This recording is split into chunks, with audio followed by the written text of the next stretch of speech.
Hello বন্ধুরা, এখন বাজে ঘড়িতে দেখো ৬টা বাজতে ৫ বাকি এখন।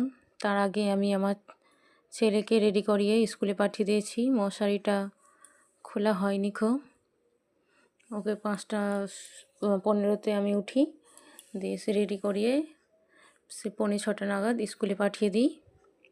গাড়ি আসে, গাড়িতে করে পাঠিয়ে দিয়েছি। সেটা বাড়ির টুকিটাকি সব কাজ টাজ সেরে তখন বাজে ৭টা।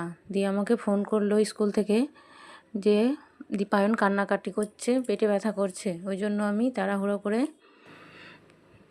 অটো ধরে চলে যাচ্ছি ছেলের কাছে।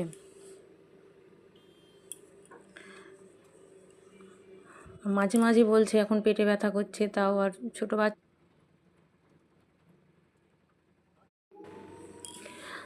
আমি বলি যে একটু কিশমিশ খা, একটু হরলিক্স করে দিচ্ছি খা, খেতে চায় না। শুধু সামান্য একটু গরম জল খাবে, স্কুলে যায়। আর দেখি এখন কেমন, মানে খুবই যদি পেটে ব্যথা করে তো নিয়ে চলে আসবো, ওই জন্য যাচ্ছি। স্কুল থেকে ২-৩বার ফোন করেছিল, আর আমিও কথা বললাম, ছেলের সঙ্গে কথা বলালো। তো বলছে যে কাঁদছে, এই জন্য চলে এলাম। এই দেখো, তোমরা চিনতে পারছো জায়গাটা কোথায়? একটু দূরে, অসুবিধা হয়, তাও ভালো তো স্কুলটা, ওই জন্য একটু দূরেই পাঠানো হয়েছে। এই দেখো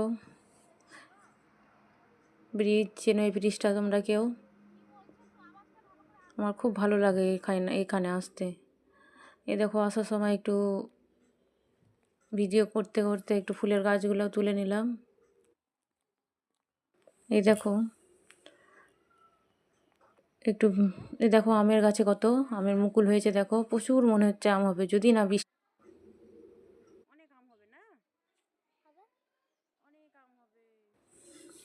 আর দেখো প্রচুর আমের গাছ। এই যে দেখো, মনে হচ্ছিল ওর পেটে ব্যথা করছে, কিছুই মনে হয় না, আমার স্বাভাবিক আছে একদম। একটু লাগছে মনে হয় মাঝে মধ্যে, বলছে তো। দিয়ে গেলাম, দিয়ে দেখো ওকে ঘোরাচ্ছি এদিক ওদিকে, দিয়ে বুঝাচ্ছি যে স্কুলে থাক, যেতে হবে না বাড়ি। গাড়িতে আসে তো, বললাম গাড়িতে চলে আসবে, আমি বাড়ি চলে যাই।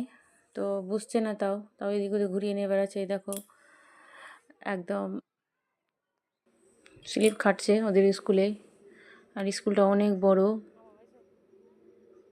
Bangla medium English medium school তো, ছোট বড় সবার, মানে KG 1 থেকে 10 পর্যন্ত স্কুলটা, ইংলিশ মিডিয়াম ও বাংলা মিডিয়াম দুটাই।